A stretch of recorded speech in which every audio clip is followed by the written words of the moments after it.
Nos encontramos hoy día, jueves 27 de mayo, con el profesor Luis Curilá, al cual hemos invitado a la Biblioteca Pública de Curarrehue para poder conversar un poco con él respecto a lo que es el patrimonio de nuestra comuna.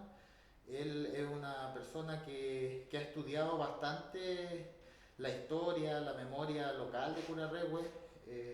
Tiene un libro a su haber, Boquete del Trancura, el cual es un referente, como yo le decía hace un momento a don Luis, para todos quienes queremos empezar a adentrarnos y conocer la historia un poco de nuestra comuna. Bienvenido, don Luis. Muchas gracias. Buenos días. Mire, para comenzar quisiéramos partir preguntándole cómo comienza su historia vinculada con Curarrehue. Bueno, esto es por esas circunstancias de la vida.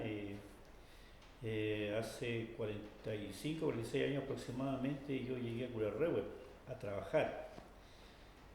Antiguamente yo había estado viviendo aquí, yo estuve por allá por 63, 64, estuve aquí en Curarrehue, estuve en la escuela misional. Después se dio esto de venir a trabajar, la oportunidad de trabajar en la escuela de Rey Golí, que era una escuela que estaba recién formándose. Y dentro de este trabajo que usted nos comenta que comienza a realizarse acá como profesor, ¿cuándo surge el interés por la historia de Curarrehue? Bueno, desde chico siempre me interesó la historia, era la asignatura más fácil que tenía yo en ciencia media. No tenía para qué preparar el material para hacer las disertaciones, entonces ahí fue naciendo el interés por la historia. Y por otro lado también tenía mucho interés yo en lo que era la recopilación del conocimiento mapuche, tanto el tubú como el cupán. Entonces, eh, esto se fue dando después cuando esperábamos nosotros una capacitación en historia. Se demoró mucho, por allá por el 88, 89, recién empezaron a aparecer algunos cursos de capacitación en historia. Se dio la posibilidad de una licenciatura en historia en la Universidad de la Frontera, así que realicé ese curso. Dentro del trabajo final había que elaborar una tesis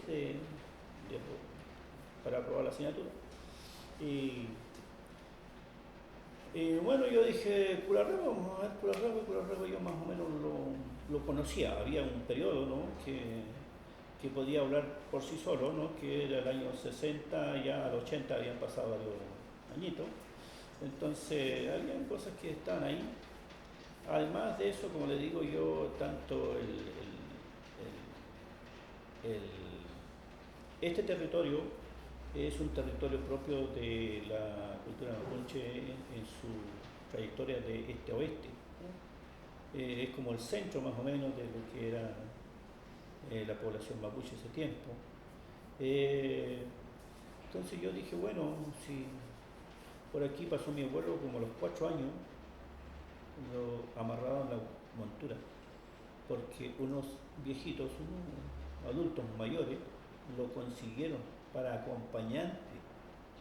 Los padres lo prestaron no, para que acompañara a esos ancianos niñitos de 4 o 5 años serían, y más no tenía, más no tenía, porque tenían que amarrarlo, lo amarraron en la montura para que vaya, no se cayera, porque él se quedaba dormido, ¿no? Entonces, bueno, él me contó su historia, cómo pasó por aquí y todo, y que habían alojado aquí arriba, en la frontera, arriba, antes del cruce, me parece mucho, todavía en el monte, dice, y en la noche cuando estaban a lo mejor descansando y empiezan a cantar algunos pajaritos, cosas que anuncian que anda algo, ¿no? Que puede ser un león, puede ser alguien que quiere atacarlo, ¿no? Entonces ellos en ese mismo momento se levantan, dice, y eso lo tiene clarito él, y toman sus caballos y se van, siguen. Entonces hay tantas cosas así que yo decía, vamos a ver qué pasa aquí. Así que yo decidí hacer un trabajo de Curarrehue, poblamiento y tráfico comercial. porque tenía nociones de lo que era el traslado de los animales, porque el año 60, 63, 64 aquí por Curarrahue era una sola calle y en esa calle, ¿no es cierto?, pasaban animales, habían por ejemplo en mañanas enteras que pasaban a pasar animales, y terminaba como a las 11, a las 12 del día, dejaban de pasar. Ya eso en vacuno. Ovejas también, ¿no? También se vio, pero menos, porque parece que las rutas eran diferentes o el tráfico de ovejas era anterior, porque ya en el año 60 ya se estaba terminando lo que era la importación de ganado en pie, porque Argentina había dictado algunas leyes de protección al ganado por allá por el 50-55, ¿ya? Entonces ya se disminuyó primero el comercio de cierto tipo de ganado y de la exportación también, ¿ya? Porque Chile en ese tiempo importaba la carne en pie, o sea, ganado vivo, ¿ya? Y de aquí se trasladaba a Villarrica por el ferrocarril Villarrica o Puerto Saavedra, ¿no? Que eran los dos puertos que había en ese tiempo. O sea, la importancia, digamos, de este paso ha sido desde tiempo, digamos, antes Claro, del Estado incluso. claro, no, de muchos antiguos, de prehispánicos y muy antiguos, ¿no? Porque eh, los españoles que en 1500, en 1600 o 1500 cuando llegan acá a la zona, entonces ellos saben y recogen información de los caminos, del tráfico de los mapuches. Entonces ellos tratan de explorar ese mismo territorio y así de Villarrica sale, ¿no es cierto?, una delegación española hacia el este y anduvieron por al otro lado, Argentina, y bueno, y ocupando las mismas rutas de los mapuches antiguos. Entonces, este paso, una por sus características y todo, y su viabilidad durante el año, gran parte del año esto se puede transitar, entonces teníamos el paso por Icalma, teníamos el paso de Cunco Melipeuco, sí, el mismo, y este aquí de la Villarrica, era conocido en ese tiempo como el boquete de la Villarrica, porque era el único pueblo que había acá, era la Villarrica. Entonces después surgió el Pucón, ¿no? Pero mucho después, ya con la llegada del Fortín ahí, de los militares, se armó Pucón. Eso ya en tiempos de fines del 1800, Claro, digamos. 1883, ya cuando estaba la ocupación ya de la Araucanía.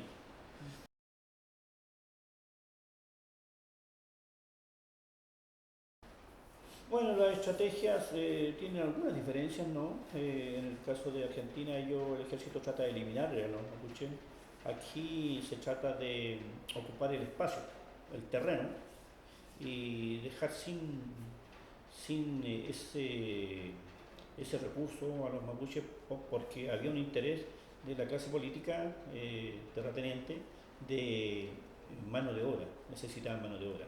Entonces los mapuches nunca habían sido asalariados, ¿no? Entonces ahí se va a producir el primer gran efecto social, cultural, humano, ¿no? En que los mapuches son obligados a trabajar con horarios, sin salario, sin alimentación, pero una explotación a la más pura, al más puro estilo de los esclavos, ¿ya?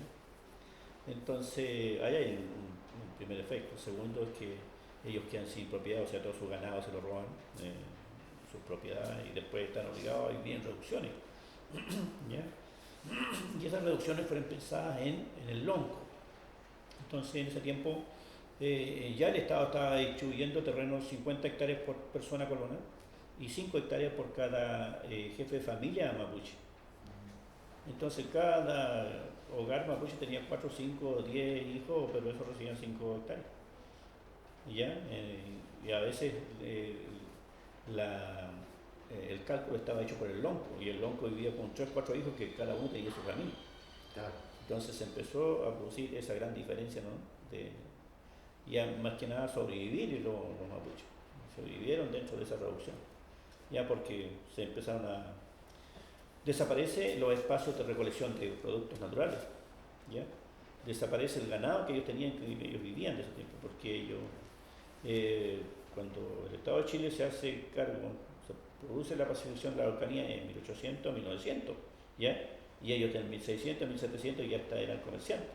En 1800, en ese siglo, la Araucanía alimentó todo el norte de Chile, la zona central de Chile, más las minas de Potosí, de Bolivia, lo que hoy es Bolivia y Perú. Toda esa actividad minera era alimentada y abastecida por la Araucanía, tanto en carne como en trigo.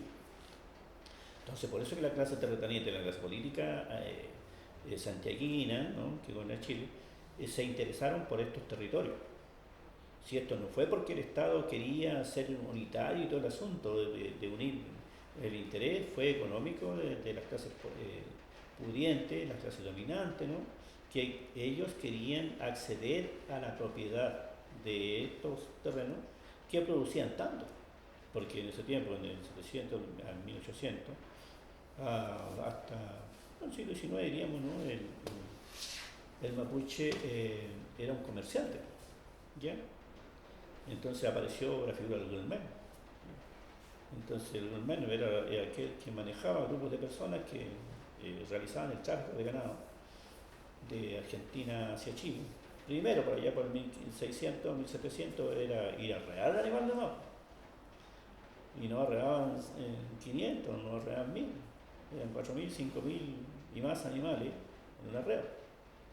Hasta el día de hoy existen las rastrilladas de los chilenos, le llaman en Argentina, que es un camino que dejaron los animales por donde pasaban y que es visto desde el aire. Yo lo conozco solamente por el texto, ¿no?, por imágenes, pero dicen que se ve, así como una zanja que crearon también al sur de Buenos Aires para que los mapuches no pasaran más allá a buscar animales. Esa zanja también dicen que se ve, porque no sé cuántos metros tiene, se ve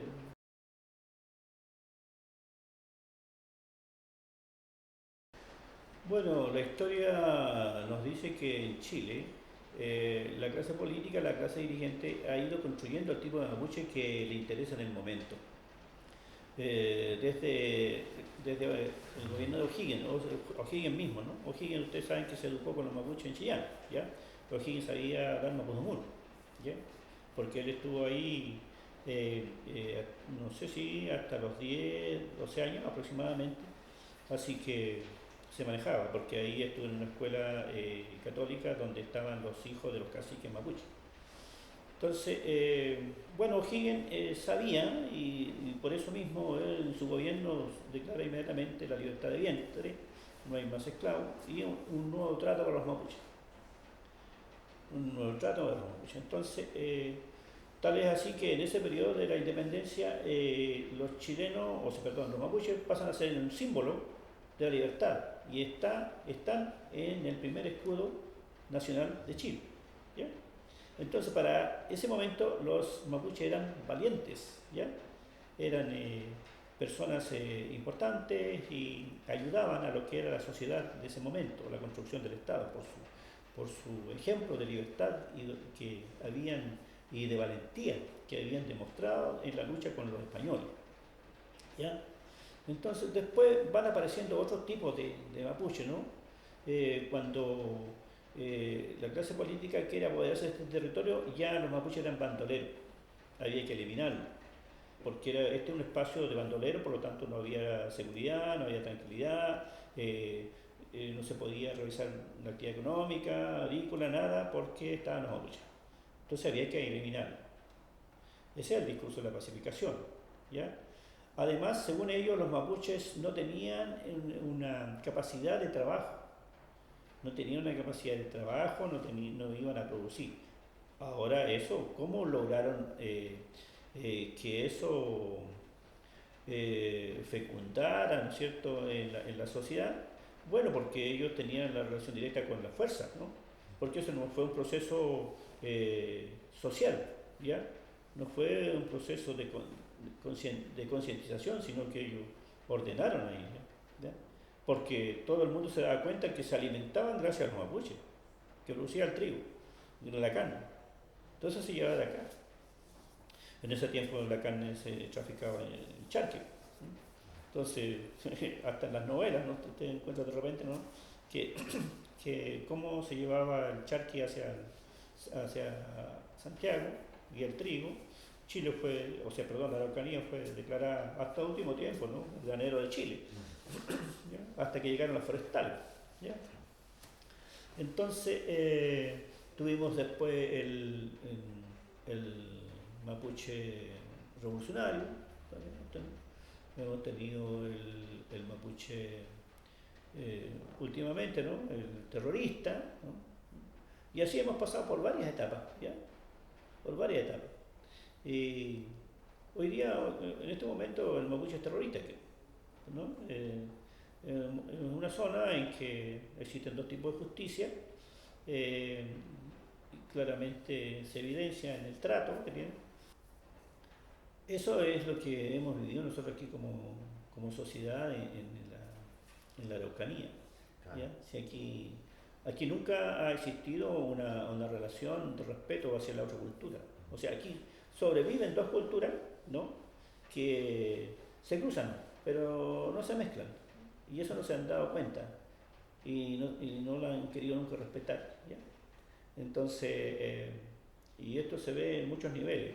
Hoy día, claro, tenemos otro trato, pero más en el pasado esto no era tan así, ha ido cambiando, pero igual falta mucho para llegar a un acuerdo, ¿no?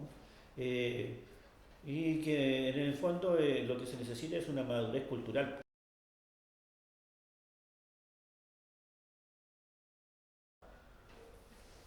Bueno, podríamos decir que ha existido un avance en los últimos tiempos, ¿no? Que ha sido lento, pero hay un avance que no podemos desconocer. Eh, pero, como le digo yo, esto necesita siempre de la actitud, de la presencia de alguien que ponga en evidencia esto, que lo ponga en tabla, que lo presente, ¿no?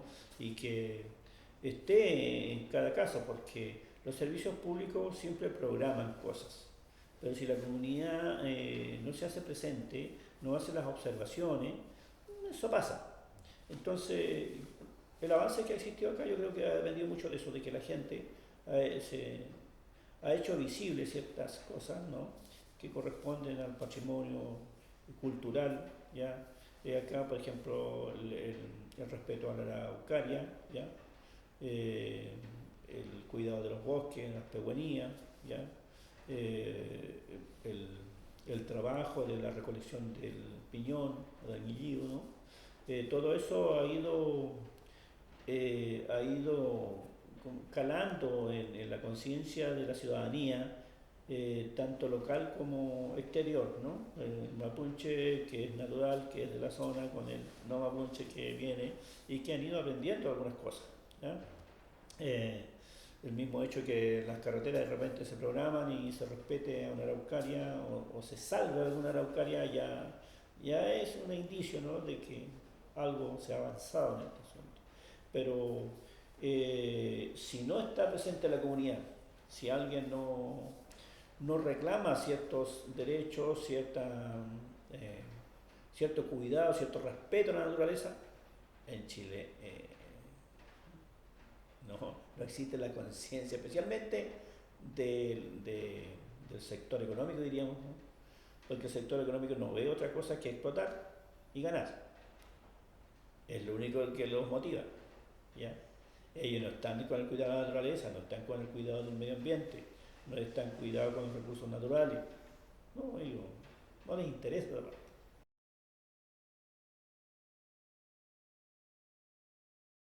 Bueno, aquí tendríamos que separar dos, que son el patrimonio cultural mapuche propio y el otro patrimonio cultural mixto, o podríamos decir de la sociedad chilena hoy día, que tiene que ver con el periodo de la conquista, el periodo de la ocupación de la Araucanía, ¿no? Que se produjo. Este espacio fue parte de ese proceso. Por eso es que existen y hemos encontrado varios fortines, con algo de 12 fortines tengo identificados, ya tanto aquí como a partir de este sector de Curarrehue, Huincapaligüe, Rucahue, lo que es Puente Baja Grande hoy día, acá Huichaco, Panqui, en Reigolí. En Reigolí la verdad es que ahí se hablaba de un cementerio indígena, pero ese cementerio indígena antes de eso era un fortín, por las características que tiene, todo eso. Bueno, ese fue un fortín, pequeño, pero ahí seguramente hubo algún encuentro, hubo alguna matanza, entonces al final quedó como un cementerio indígena. Pero ese es el origen o la principal característica del cementerio indígena que dicen en Recolí, de uno, porque hay otros que vienen en otras partes que eh, eh, no sé si llamarlos cementerios, ¿no? Porque resulta que se han encontrado entierros en varios sectores, pero como en ese tiempo había esa costumbre, en el pasado hubo esa costumbre de enterrar a los fallecidos en un espacio propio, y en Argentina todavía se ve aquí en la frontera, ¿no? Que los argentinos, los habitantes de ahí que fallecen son enterrados en su propiedad, ¿no? Cerquita ahí. Entonces, eh, los cementerios, bueno, hay otros que sí se reconocen como cementerios. Por ejemplo, aquí en Chancura hay dos, tenemos allí en Huampoe, en Cofilo tenemos dos más, uno en el bajo, el otro en el arriba, donde sí existe en la memoria local que hay varias familias ahí, ¿no? Hay varias familias, ¿no? Y esos son hitos que no se han trabajado, no se ha sacado no se ha hecho algún tipo de catálogo, ¿no? De la familia como para saber quiénes son. Pero eso es un trabajo que está pendiente y que no sé si alguien irá a realizarlo, porque cada año que pasa se va perdiendo la fuente informativa, porque ahí no hay texto, es la población la que puede informar quiénes y quiénes están, ¿ya?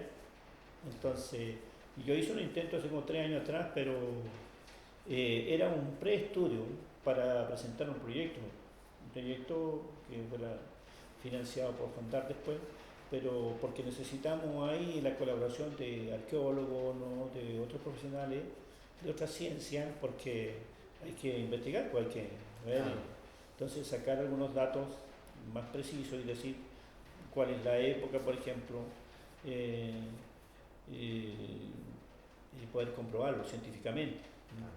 Entonces, ahí hay un patrimonio que está pendiente, que se debe conocer. Lo mismo Fortines, los Fortines están, pero tampoco hay una exposición para el público donde diga, mire, este es un Fortín, no hay señalética, no, entonces también hay un proyecto pendiente ahí. Cuando se habla de Fortín, tal vez para los que no entienden mucho de lo que se refiere, ¿cuál era el rol que tenía el Fortín? ¿Para qué se utilizaba o se construía? ¿Cómo funcionaba el tema de los Fortines? Bueno, nosotros, o sea, yo en este caso no tengo evidencia o escrita ya de que cuál era la actividad que se realizaba, sino que hemos deducido por la historia misma, relatos que se encuentran, que los fortines eran espacios de autodefensa, ¿ya? Para enfrentar algún ataque enemigo, era como una zona de seguridad, que le llaman hoy día, ¿no? Claro. Bueno, los mapuches tenían una zona de seguridad que era su fortín. Ahora ese fortín tiene unas características bien claras, que son difícil acceso, que tienen un solo acceso o un solo frente accesible, y el otro es impenetrable, o sea, inaccesible. Tiene cerca de un estero, cerca de agua, ¿no? Para la provisión de agua. Y también en un espacio alto donde tenga visibilidad de un gran espacio territorial. Entonces esas son más o menos características propias de un fortín, ¿ya? Entonces aquí al de Huincapaligua hay uno que tiene vista hacia el valle de acá de Chancura abajo, y que, bueno, eso fue alcanzado por una corrida últimamente, no sé, eran unos 30, 40 años, no sé cuánto, vino una corrida, entonces se tapó un poco. pero habían una zanja así que tenían cubierta y esa todavía se siente al caminar.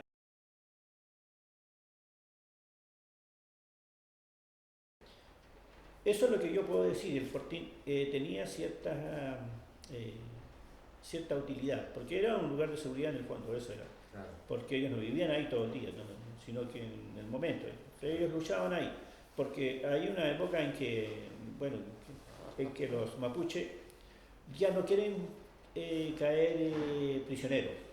Ellos deciden morir hasta la muerte. O sea, morías en combate o te eliminabas. Y ahí el Fortín tenía esa posibilidad, ¿no? De que si ya no te quedaban más fuerza, ¿no? Te podías eliminar, pero no caer prisionero. Mira, ¿Ya? Entonces esa es la idea que se maneja. Ahora la época de estos fortines, algunos estudios que hicieron otros, pero sería del siglo XVI, porque no pueden ser últimos de la ocupación de la Araucanía porque nosotros habríamos sabido cosas, porque ya en 1900 en adelante, 1910 que se ocupa este espacio, ya nosotros tenemos más relatos, ¿no? Y sabríamos de qué se trata.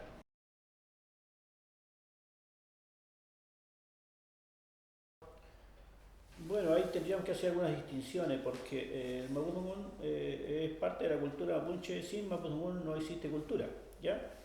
Entonces, ¿qué pasa? Que ahí hay un proceso propio interno de la comunidad mapuche en el periodo de conquista y después hay un efecto de la conducta y la actitud del Estado contra la cultura, ¿ya? Que afecta a la lengua y después viene la dominación cultural de la sociedad dominante, ¿ya? Que es la que vivimos nosotros. Entonces ahí hay tres etapas que a lo mejor es necesario ver. La primera, por ejemplo, para el pueblo mapuche la lengua era un mecanismo de autodefensa. Entonces la idea era que ellos no enseñaran el mapudungun, no enseñaran el mapudungun a nadie. Pero resulta que ahí se dan otros procesos, por ejemplo la evangelización. Los capuchinos o alemanes llegan a la Araucanía a evangelizar y lo primero que hacen es aprender la lengua. Y la aprenden muy fácil porque resulta que el mapudungun es muy parecido al alemán. ¿Ah? Entonces, incluso ellos escriben las primeras gramáticas, ¿ya? Las gramáticas del mapudungun. Entonces ellos se dieron cuenta que el mapudungun era una lengua tan importante y tan completa como cualquier lengua que se hablaba en el mundo, ¿ya? Entonces eso es desconocido después por la sociedad dominante que quiere eliminar la lengua mapuche porque con eso elimina ellos la cultura y ellos querían eliminar el mapudungun, o sea, tanto por la religión como la clase política quiere eliminar el mapudungun para que se elimine la religión mapuche y pasen todos a ser evangelizados, ¿ya? Entonces, ¿y qué es lo que hace el Estado? Instala las escuelas, a partir de la pacificación se instalan las escuelas de la Araucanía y la principal misión es eliminar el mapudungun, incorporar el castellano. Y si el currículum de esa época, si uno lee el currículum de esa época, se da cuenta que las escuelas la única misión tenían era de educar a la población para en su conducta, en su actitud, ¿no? Para que sirvan como trabajadores, como empleados de lo que había en el entorno. ¿Ah? Entonces ellos se dedican a crear hábitos, actitudes, así, para que la persona se prepare para que se comporte de una manera tal que el Estado necesitaba. Eso entonces. Y últimamente, bueno, este movimiento del Mapudungun existió especialmente a nivel de trabajadores de mapuche que salieron de sus comunidades y en la ciudad se dieron cuenta que el Mapudungun lo necesitaba. Lo necesitaban por varias razones, ¿no? Porque una que era maltratado, otra que había una tergiversación del contenido, ¿no? Y de lo que significaba la cultura mapuche. Y ellos empezaron a reclamar si hay un movimiento de trabajadoras, en ese caso de casas domésticas en ese tiempo, o sea, de casas particulares, y de empleados y de trabajadores de la ciudad, varones también, por allá por el año 20, el año 30 ya había movimiento. Ya en el año 40 ya empiezan a aparecer algunos diputados, senadores, diputados, no senadores, no, senadores que de acá de la región que salieron elegidos por cupos de la derecha, ¿ah? Porque ellos se sentían parte de esa sociedad. Y bueno, entre algunas cosas que quedó de eso, tenía que ver con la educación, ¿ya? Porque la mayoría de ellos eran profesores, entonces habían sido educados en escuelas normales, entonces ya habían tenido contacto con algunos otros lingüistas, especialmente Tomás Guevara, acá, ¿no? Que todavía lo conocemos, que escribió algunos libros con el apoyo de Manquilé. Entonces ellos vieron que la lengua era algo importante y que era necesario de recuperarla, ¿ya? Pero eso existía a niveles académicos más que nada, pero no políticos. Entonces, después recién ahora, de este movimiento ahora en el año 2009 se incorpora el Mapudungún en el currículum escolar nacional y en forma gradual. ¿Ya? El año 2009, primer año, 2010 segundo, 2011 tercero y así hasta llegar. En este momento ya hay bases curriculares de la asignatura, ha ido cambiando de nombre, pero ya en el caso es Mapudungún o Mapuche Tungún, aquí en la zona, ha habido un avance desde el sistema también, ¿ya? Pero este no habría sido posible sin la actitud y el accionar de la población mapuche. Acá nosotros tenemos una experiencia particular porque nosotros acá en la comuna de Curarrehue tenemos otro trabajo que partió por allá por el 80, ¿no? 90 y con trabajos muy débiles, ¿no? Pero de a poco se fue asumiendo esto, ¿ya? Tanto los docentes, igual los docentes fueron asumiendo por escuelas, grupos de docentes fueron asumiendo Mapudungún como una necesidad de poder conocer la cultura, de poder colaborar, pero había también un incentivo que era mejorar los índices del CIMSE, ¿ya? Entonces eso fue algo que pudimos probar porque la verdad que era difícil comprometer apoyo si no mostrabas algo. Entonces yo tuve un periodo aquí a cargo del Departamento de Educación en que nos asociamos con la Unidad Técnica EIB de la División Provincial de la Nueva Región.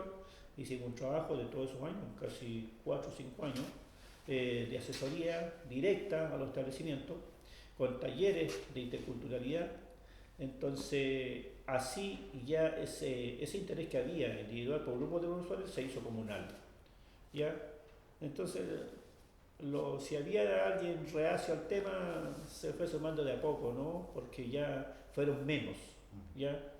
Porque lo primero que hubo que cambiar es la idea de que la lengua mapuche era un dialecto, según ellos era un dialecto, pero resulta que ellos no saben o no sabían que las lenguas tienen dialecto. Entonces, es una parte que tuvo que irse enseñando después, de a poco, ¿ya? Claro, si usted me dice que esto es dialecto, claro, bueno, hoy día sabemos, ¿cierto? Miren, si una lengua tiene dialecto, quiere decir que es una lengua importante. Ahora que el Mapudungún se habla en el Guaymapu, ¿no? En los 4 puntos cardinales del territorio, con algunas diferencias, entonces eso es lo que da pase al dialecto. Pero yo me puedo entender con un huilliche, con un picunche, con un pehuenche, con un lasquenche, ¿ya? Entonces, porque son algunos cambios, incluso algunas palabras dobles, por ejemplo, la nieve, aquí tiene un nombre, en la costa tiene otro nombre, la nieve, entonces, pero yo puedo entenderme. Así que en Curarrehue, por ejemplo, vivimos esa experiencia y yo pienso que ha sido positivo porque podemos observar algunos cambios, ¿no? En la actitud de las personas, especialmente que hoy día puedan hablar Mapudungún en cualquier parte donde ellos quieran, ¿ya? Y no pueden sentir respeto ni tampoco van a ser rechazados, ¿ya? Porque así como aquí puede llegar un inglés, hablar inglés, y llega un alemán, habla un alemán, entonces nosotros podemos hablar un poco común, ¿ya? Entonces, esa parte ha ido cambiando y eso es muy positivo porque si la persona quiere hablar mapudungun en la calle, en el bus, no sé, pues, en el avión, lo puede hacer.